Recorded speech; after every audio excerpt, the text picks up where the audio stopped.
Messieurs les présidents, Monsieur le chef du gouvernement, Mesdames, Messieurs les ministres, Mesdames et Messieurs les représentants, les conseillers, c'est un honneur de m'exprimer devant vous. D'abord parce que vous êtes le Parlement issu du suffrage universel et qui témoigne de la vitalité démocratique de la société marocaine.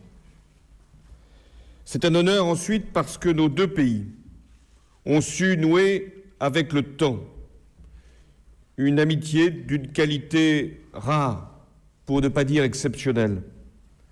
Et il nous revient, ceux qui ont en charge nos deux pays, d'intensifier encore notre relation. Je viens accompagné d'une importante délégation, des ministres, des parlementaires, des deux assemblées françaises, des élus de région, des personnalités culturelles, des chefs d'entreprise, des représentants des cultes musulmans, mais également les Juifs de France. Je viens donc, au nom de toute la France, vous dire combien je suis fier de la relation avec le Maroc. Cette amitié, elle est fondée sur l'histoire, la grande histoire, celle des États, celle des continents, celle des personnalités, et il y en a eu qui nous ont unis. Mais il y a aussi la petite histoire, ou plus exactement, les histoires intimes, familiales, personnelles, qui ont fait que nous sommes unis, rassemblés, et qu'au cours des générations, les liens qui se sont tissés se sont encore resserrés. Dans notre relation, il y a l'affection profonde que les Français ont pour le Maroc, une nation d'une haute et grande tradition, faite d'identités multiples, vous les avez rappelées, Monsieur le Président, un pays qui a apporté au monde méditerranéen une incomparable culture, une splendide architecture.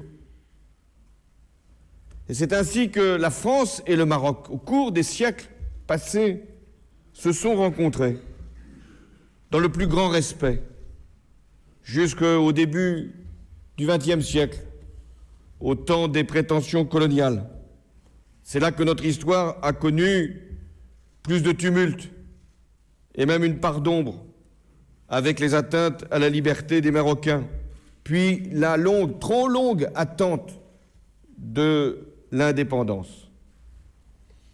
Lyautey, ce Français ami du Maroc, mais qui était néanmoins le premier résident général du protectorat, avait prévenu, et il aurait dû être écouté, que rien de durable ne pouvait se fonder sur la force. Il a néanmoins fallu attendre 1956 pour que la France reconnaisse la pleine souveraineté du Maroc. Avec un roi pour l'incarner, Mohamed V, seul chef d'État fait compagnon de la libération par le général de Gaulle. Soyez-en fiers. La France n'oubliera pas son courage. Elle n'oubliera pas non plus les dizaines de milliers de soldats marocains qui, en 1914 et en 1940, sont venus défendre notre patrie. Et je veux ici vous en exprimer toute ma gratitude. Et c'est la raison pour laquelle je veillerai à associer étroitement le Maroc aux commémorations du centenaire de la Première Guerre mondiale et du 70e anniversaire des débarquements et de la libération de la France. Oui, le passé nous unit, mais c'est le présent et c'est l'avenir qui nous rassemble. Le message que je viens prononcer devant vous, il est simple. La France a confiance dans le Maroc.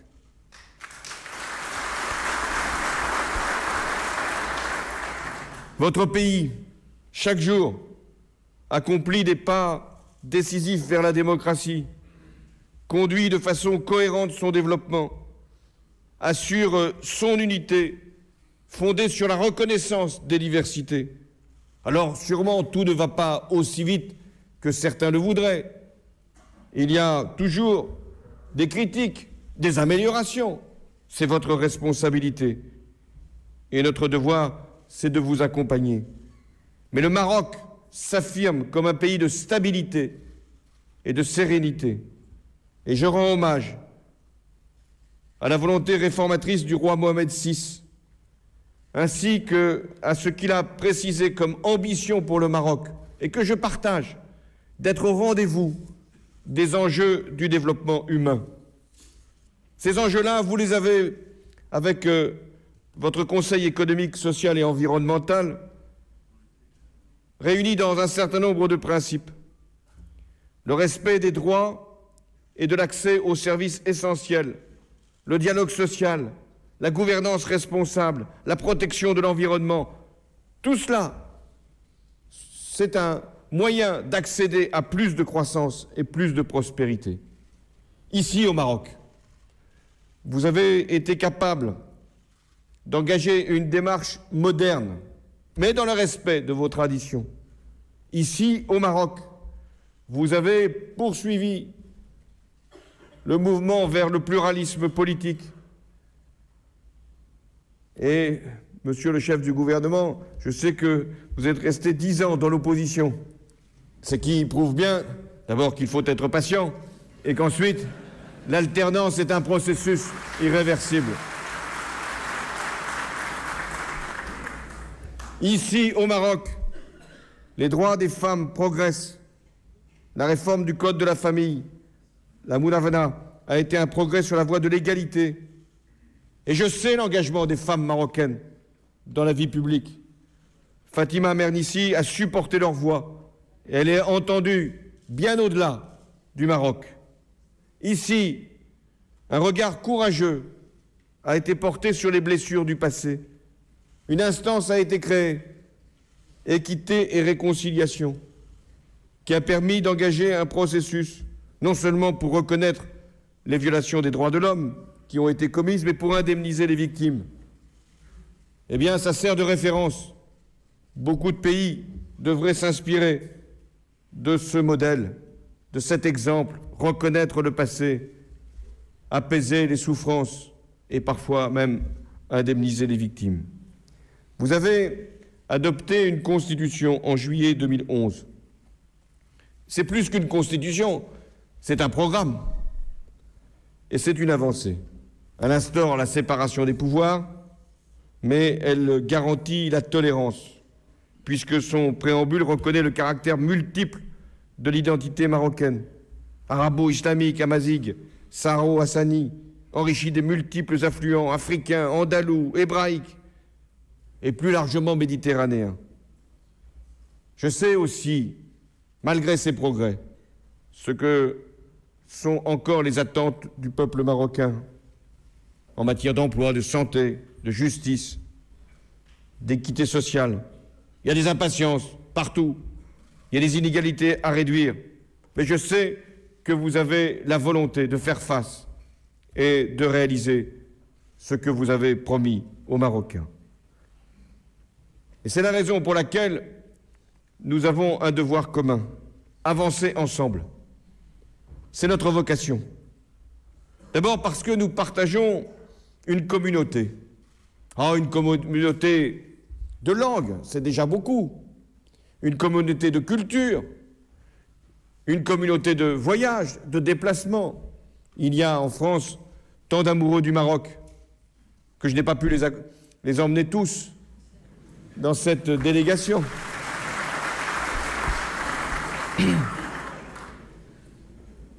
Mais il y a les hommes et les femmes qui vivent en France. Je pense à ces milliers, ce million de Marocains, et qui apportent par leur travail, par leur contribution intellectuelle, qui apportent aussi par leur vocation à s'insérer, à s'intégrer, le meilleur de ce que vous êtes au service de la France.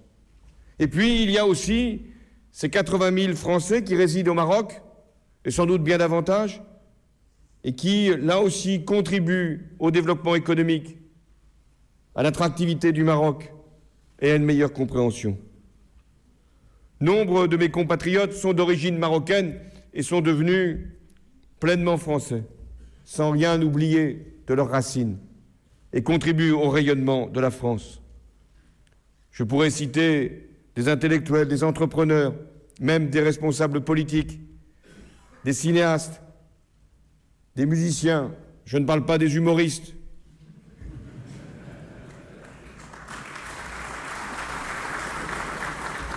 Je ne sais qui sont ceux qui sont les plus applaudis. Mais cette double appartenance nous enrichit tous. Je pense aussi à tous ces jeunes dont les parents étaient nés au Maroc et qui sont aujourd'hui dans nos grandes écoles, dans nos universités, et qui sont des cadres performants de nos entreprises, mais aussi des vôtres. Et puis, il y a ces Marocains qui travaillent en France et continuent de transférer une partie de leur épargne ici au Maroc pour entretenir le développement économique comme une vocation patriotique qui conduit à faire ce geste. Un Marocain sur 3 qui vit à l'étranger vit en France et vit dans le respect de nos lois, de toutes nos lois, et notamment la première, la laïcité. Raison de plus pour veiller, et ça c'est ma responsabilité en France, à lutter contre toutes les discriminations, toutes les injustices, toutes les inégalités qui pourraient frapper.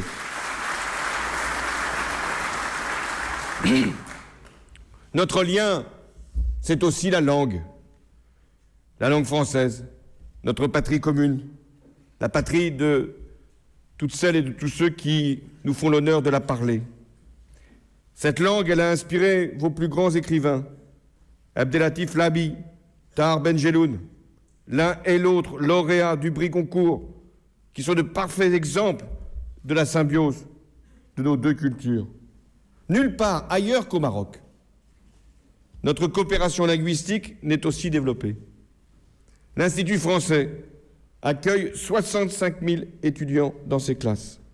Et cette francophonie, c'est ainsi que je la conçois, se fait dans le respect et la pratique de la langue arabe. C'est forcément le cas ici, mais c'est aussi ce qui doit être fait en France, où je rappelle que la langue arabe est enseignée depuis le XVIe siècle. Et nous avons vocation à continuer de le faire. L'Institut du monde arabe contribuera aussi à développer ce lien. Ce lien humain, c'est aussi un lien politique. Au-delà des successions au Maroc, des alternances en France, nos deux pays poursuivent un partenariat exceptionnel. J'ai été sensible au fait que le roi Mohamed VI ait choisi la France pour effectuer sa première visite d'État en mars 2000. Et moi-même, j'ai tenu à le recevoir à l'Élysée pour son premier déplacement officiel au lendemain de mon élection. Le lien, il est économique. La France est le premier partenaire commercial du Maroc. Nos échanges représentent 8 milliards d'euros en 2012. Nous sommes votre premier client et nous en sommes heureux. Mais nous ne sommes plus votre premier fournisseur. Ça nous inquiète.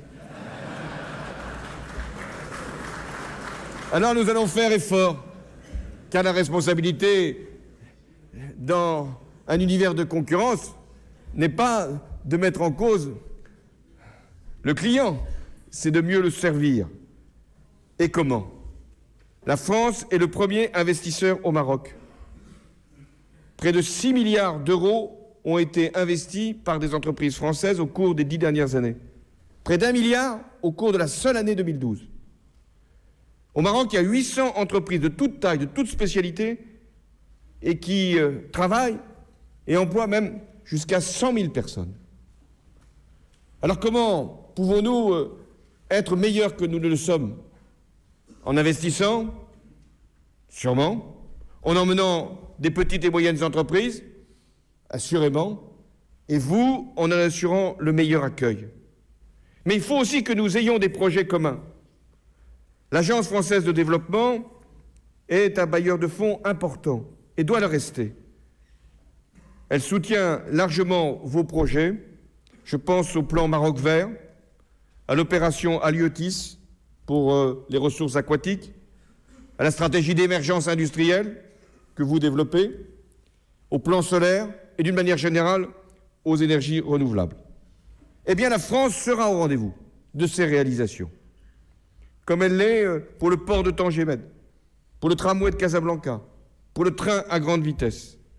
Et nous allons le faire avec une idée nouvelle que nous portons ensemble, la colocalisation industrielle. Ce qui peut s'énoncer ainsi: ce qui est bon pour le Maroc sera bon pour la France. Les activités créées au Maroc seront favorables à l'emploi en France. Et nul ne pourra opposer Français et Marocains sur l'idée même d'un investissement. Chaque fois qu'il y aura un investissement, ce sera utile pour nos deux pays et pour nos deux jeunesses. Et puis il y a une deuxième idée que je veux lancer. C'est l'idée que la France et le Maroc ont une responsabilité particulière compte tenu de leur situation géographique, surtout la vôtre.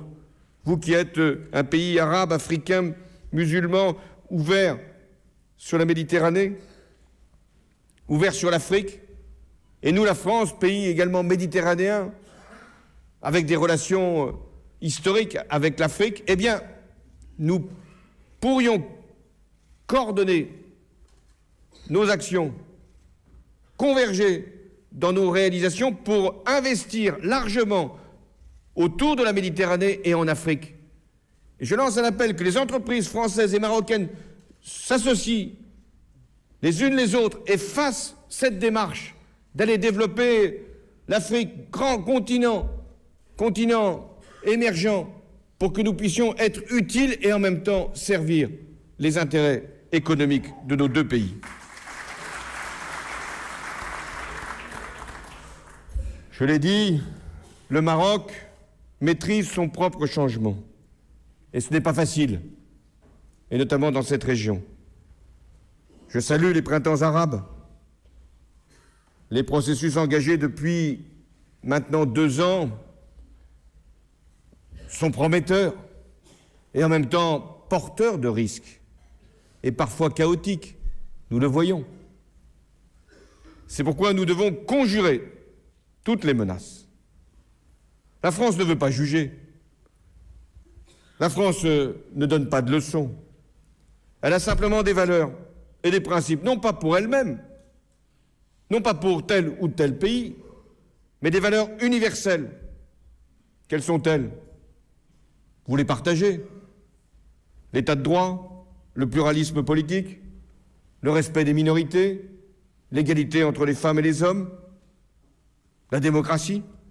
Si ces promesses sont portées par les peuples et incarnées par ceux qui les représentent, alors les printemps arabes auront été au rendez-vous des espérances qui s'étaient levées.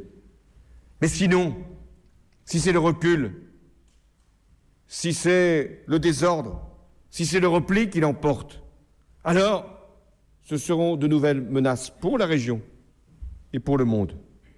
Et je pense notamment à ce qui se passe en Afrique de l'Ouest et au Sahel.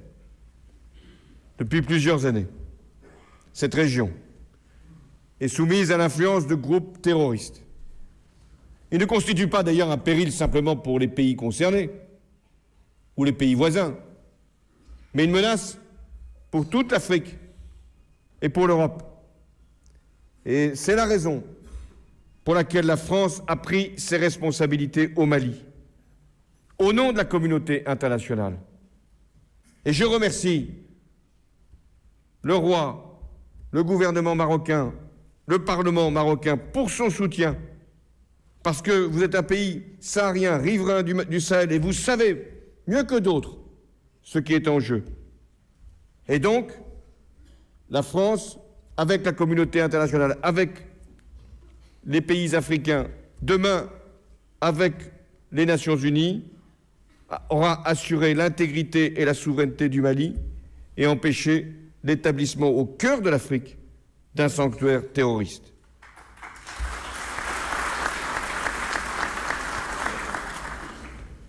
La France aura bientôt achevé sa mission, dans quelques semaines.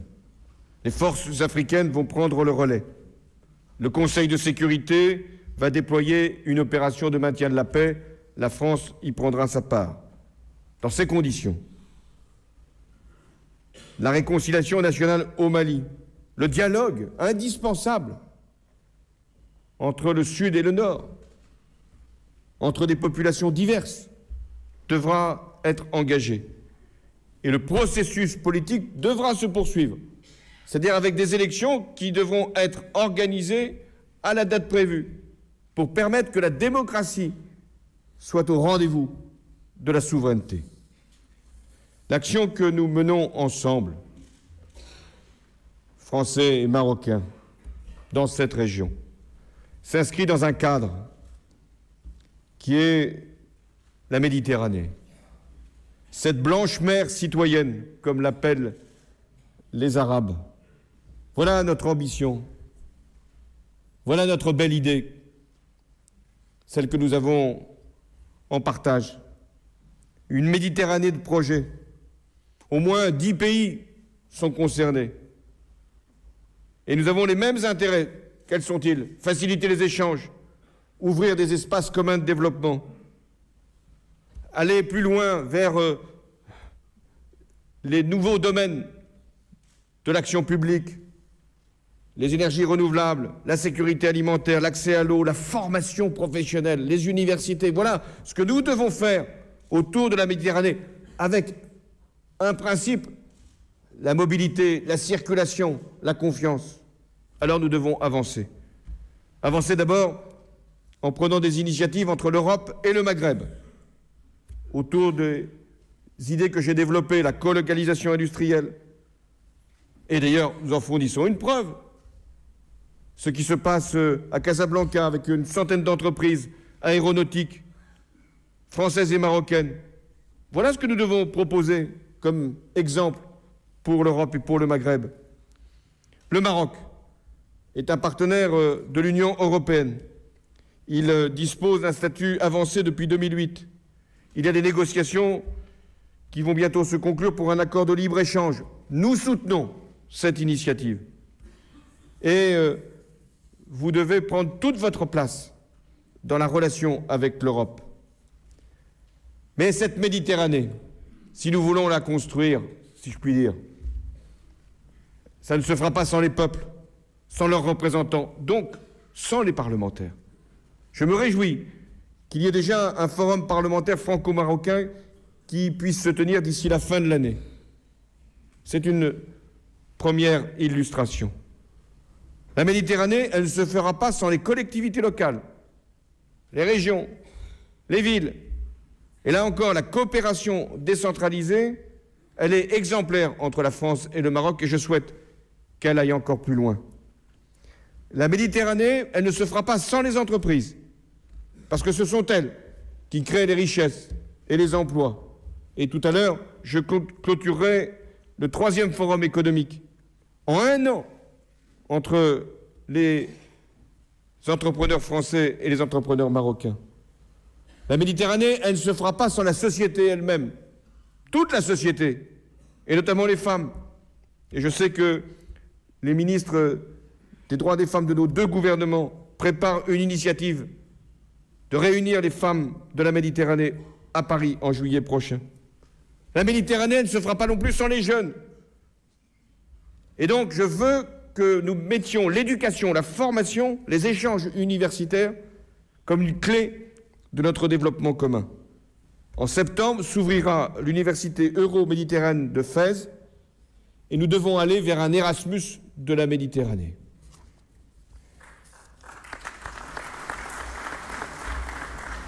Bien sûr, les choses seraient plus simples si l'Europe était plus forte. Nous y travaillons.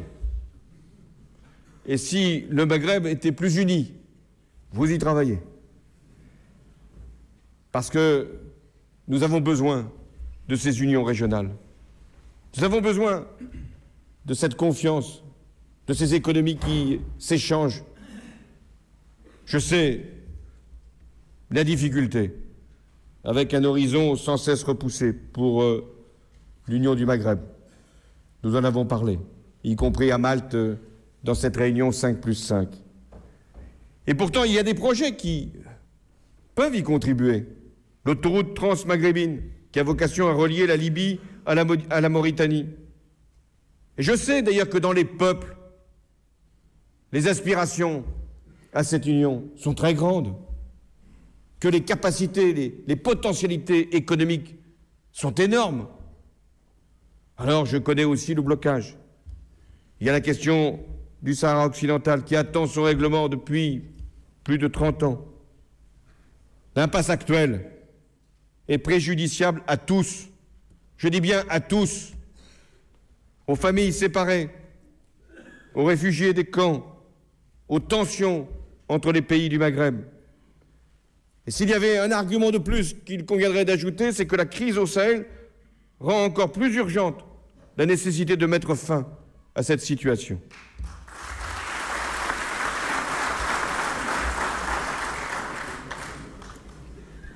La France soutient les démarches du secrétaire général des Nations Unies pour parvenir à un règlement politique mutuellement acceptable sur la base des résolutions du Conseil de sécurité. Le plan présenté en 2007 par le Maroc prévoit un statut de large autonomie pour la population du Sahara occidental. Je le redis ici, c'est une base sérieuse et crédible en vue d'une solution négociée.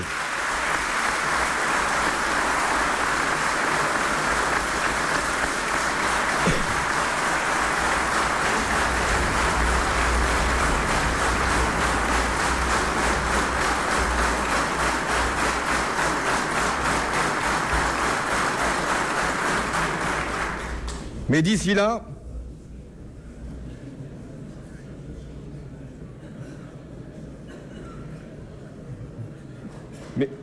d'ici là, tout doit être fait pour améliorer les conditions de vie de la population dans cette région. Mesdames, Messieurs les parlementaires, Marocains et Français, nous avons une histoire longue. Ça ne suffit pas à définir une amitié. Une amitié n'est pas un héritage. Une amitié n'est même pas un patrimoine. Une amitié est une relation qui doit chaque jour s'entretenir. Nous avons ensemble une communauté d'intérêts économiques, culturels, linguistiques.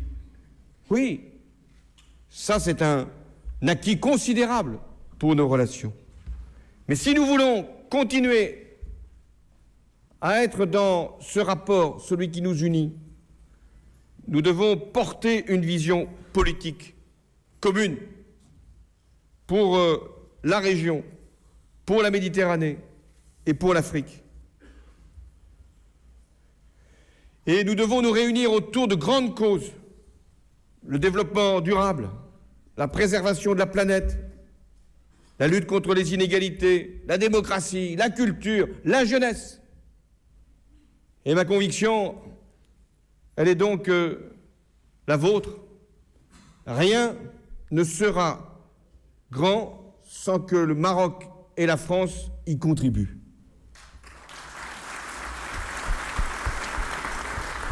Aussi, l'amitié entre le Maroc et la France va bien au-delà de nos deux peuples, de nos deux pays. Ce doit être une référence. Et que l'on se dise partout que ce que nous sommes en train de faire, ce que nous avons engagé depuis des décennies et que nous allons poursuivre encore pendant des années, je ne veux pas donner de ligne d'horizon jusqu'à l'infini, de l'humanité. Ce que nous allons continuer ensemble, c'est d'être un exemple pour le reste du monde, être capable d'être unis pour le progrès de tous. Merci.